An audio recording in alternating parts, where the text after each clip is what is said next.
नमस्ते जी। आज हम लोग बायोलॉजी में चैप्टर 1 का पोषण का करने वाले हैं ऑब्जेक्टिव। सीधा पेपर में लड़ेगा। इम्पोर्टेंट ऑब्जेक्टिव में चुन कर लाया हूं। इसे अभी तक आप याद नहीं किए हैं तो इसे आप लोग रट जाइए। सीधे एग्जाम में ही लड़ेगा, ये 100% हमारी गारंटी है। यदि इस वीडियो को पूरा अंत तक देख लेते हैं, सारा ऑब्जेक्टिव याद कर लेते हैं, तो आपका एग्जाम देने जाइएगा तो आपका एक भी ऑब्जेक्टिव नहीं छूटेगा। तो आइए हम लोग करते हैं वीडियो को स्टार्ट, इसीलिए पूरी वीडियो अंत तक देखिएगा। उससे पहले यदि चैनल पर नए हैं तो अवश्य हमारे चैनल को भी सब्सक्राइब कर दीजिएगा। अब वीडियो को देखने के बाद पूरा अंत में जाकर शेयर करिएगा। तो चलिए देखिए पहिल का ऑब्जेक्टिव क्या है। सारा का सारा महत्वपूर्ण ऑब्जेक्टिव चुन कर लाया गया है। तो आइए अब बढ़ते हैं पहिल का क्वेश्चन की ओर। का क्वेश्चन देखिए, जरूरी क्वेश्चन है। परजीवी पौधा का एक उदाहरण है। तो याद है तो कमेंट में बताइएगा, नहीं तो याद कर लीजिएगा। अमरवेल है। मनुष्य में नासिका छिद्र, लेरिक, ट्रेकिया तथा फेफड़ा मिलाकर बनता है। तो इन सभी से मिलाकर बनता है बाबू श्वसन तंत्र। क्या बनता है बाबू? श्वसन तंत्र बनता है। पौधा का वायवीय भाग से जल स्टोमा द्वारा पोषण के रूप में निष्कर्ष कहलाता है। क्या कहलाता है? तो वाष्प उत्सर्जन कहलाता है। एटीपी में फास्फेट की संख्या कितनी होती है? बहुत जरूरी क्वेश्चन है, तो याद रखिएगा 3 होती है।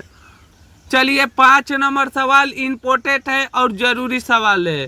कोशिका ईंधन निम्न में से किससे है? इम्पोर्टेंट है, परीक्षा के लिए बहुत ही जरूरी है, इसे याद रखिएगा बाबू। तो ग्लूकोज है।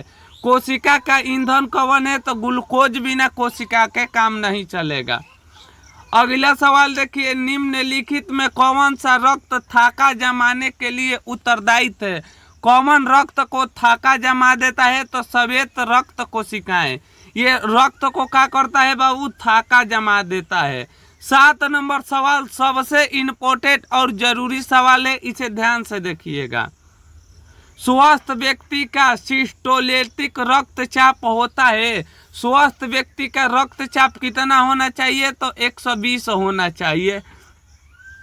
8 नंबर सवाल देखिए, ऑक्सीजन के परिवहन के लिए जिम्मेदार रक्त घटक है। इनमें से कौन घटक है बबुआ? तो याद रखिएगा RBC।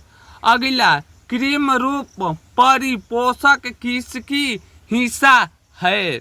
बहुत जरूरी क्वेश्चन है, तो आहार नाल का हिस्सा है। अगला सवाल ये तो पेपर में रहेगा ही, इसे बड़ी ध्यान से करिएगा। प्रकाश संश्लेषण प्रकाश की ओर प्रोहित की गति होती है। क्या गति होती है बाबू? तो प्रकाशानुवर्तन। जैव आवर्धन प्रदर्शित करने वाला रसायन कॉमन है। जरूरी क्वेश्चन है, तो DDT है। चलिए 12 नंबर सवाल देखिए, रंध्र का मुख्य कार्य है। रंध्र का मुख्य कार्य क्या है? तो गैस का विनिमय एवं उत्सर्जन कहलाता है। तो यहाँ तक आकर हम लोग का बाबू 12 ठो ऑब्जेक्टिव का हो गया, समाप्त हो गया। 12 ठो ऑब्जेक्टिव में अभी तक आप कितना ऑब्जेक्टिव याद था? और जो याद नहीं था उसे को कॉपी पेन लेकर इसे याद कर लीजिएगा। सारा का सारा ये इम्पोर्टेंट ऑब्जेक्टिव है। तो चलिए बढ़ते हैं 13 नंबर ऑब्जेक्टिव की ओर। यदि वीडियो अच्छा लग रहा है तो अवश्य हमारे वीडियो को लाइक करिएगा। तो देखिए 13 नंबर ऑब्जेक्टिव क्या कह रहा है बाबू। 13 नंबर क्वेश्चन देखिए, पौधा का उत्सर्जन भाग है। पौधा मतलब जो पानी बच जाता है, जो चाहे कचरा बच जाता है, वो कहाँ से उत्सर्जन करता है? टेनी से, गोंद से, रेजिन से, तो सभी से। तो याद रखिएगा बाबू, जो पौधा है इनमें से सभी से करता है। कुटपाद किस में पाया जाता है? इम्पोर्टेंट क्वेश्चन है, परीक्षा में ज्यादा पूछा हुआ है। तो कुटपाद याद रखिएगा अमीबा में पाया जाता है। किस में पाया में जाता है बाबू? तो अमीबा में पाया जाता है। ये सवाल आसान है लेकिन पेपर में बहुत ही जहुआता है, इसीलिए इसे ध्यान रखिएगा। प्रकाश संश्लेषण होता है तो आप कहिएगा रात में भी होता है ना, प्रकाश संश्लेषण असली दिन में होता है। कब होता है बाबू? तो याद रखिएगा प्रकाश संश्लेषण दिन में होता है। क्लोरोफिल वर्णम का रंग होता है, जरूरी क्वेश्चन है। क्लोरोफिल का रंग कैसा होता है? तो याद रखिएगा हरा होता है। रक्त में आयरन की कमी से होने वाला रोग, ये सवाल बहुत जरूरी और इम्पोर्टेंट सवाल है। तो याद रखिएगा एनीमिया रोग होता है। जब रक्त में आयरन की कमी हो जाएगी तो एनीमिया आपका रोग हो जाएगा। ये सवाल सबसे जरूरी, महत्वपूर्ण और इम्पोर्टेंट सवाल है। चलिए देखिए, कवक में पोषण की कौन सी विधि पाई जाती है? तो याद रखिएगा बाबू, कवक में मृत जीवी पाया जाता है। अगला ऑक्सीजन है।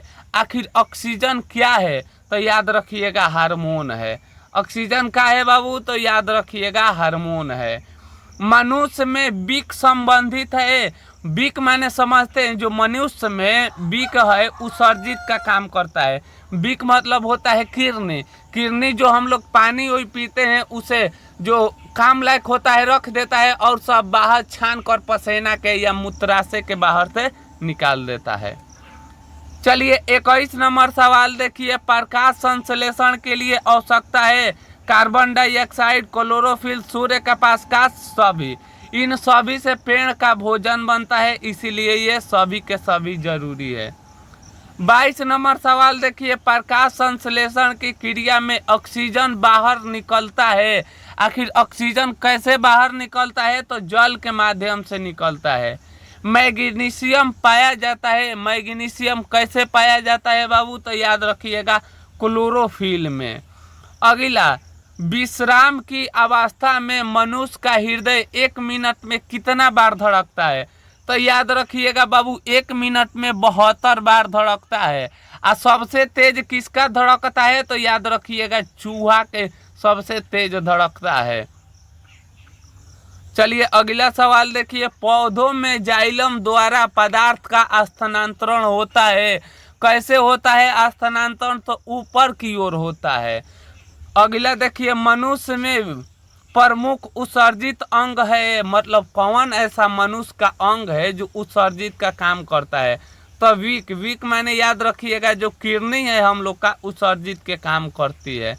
तो यहाँ तक आकर बबुआ हम लोग का 26 तो ऑब्जेक्टिव का हो गया, समाप्त हो गया। पूरी वीडियो अंत तक देखिए, सारा का सारा इम्पोर्टेंट चुन चुन कर लाया हूँ। यदि इस ऑब्जेक्टिव को कर लेते हैं तो आपका एक भी ऑब्जेक्टिव नहीं छूटेगा।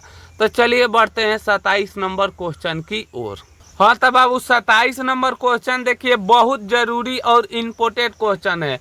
अमीबा अपना भोजन किसके द्वारा पकड़ता है? तो याद रखिएगा कुटपाद द्वारा पकड़ता है। निम्न में से कौन मलेरिया परजीवी है? इनमें से कौन मलेरिया परजीवी है? तो याद रखिएगा स्पर्शम, सॉरी प्लाज्मा मोडियम। अगला सवाल देखिए, बहुत ही इम्पोर्टेंट क्वेश्चन है, ये भी पेपर में आ सकता है। कार्बोहाइड्रोजन, प्रोटीन तथा वाष्प के पूर्ण पाचन का स्थान निम्नलिखित में से कौन सा है? तो याद रखिएगा छोटे आंत है या छिद्र कह सकते हैं। खुला परिचंत्रण पाया जाता है, सबसे इम्पोर्टेंट और जरूरी क्वेश्चन है। खुला परिचंत्रण में उसमें आदमी का चाहे कोई भी जानवर का नस नहीं होता है। तो याद रखिएगा कॉकरोच एक प्रकार की खुला परिचंत्रण है, इनमें नस नहीं होता है। तो यहाँ तक आकर हम लोग 30 इम्पोर्टेंट ऑब्जेक्टिव समाप्त कर दिए। तो कमेंट में बताइएगा आपका 30 में कितना ऑब्जेक्टिव सही हुआ और कितना ऑब्जेक्टिव गलत हुआ। यदि वीडियो अच्छा लग रहा है तो अवश्य अपने दोस्तों के पास शेयर करिएगा, वीडियो को लाइक करिएगा, सब्सक्राइब करिएगा और कमेंट में बताइएगा जाते जाते ये वीडियो कैसा लगा। जय हिंद दोस्तों, वंदे मातरम। मिलेंगे एक और नई वीडियो के साथ।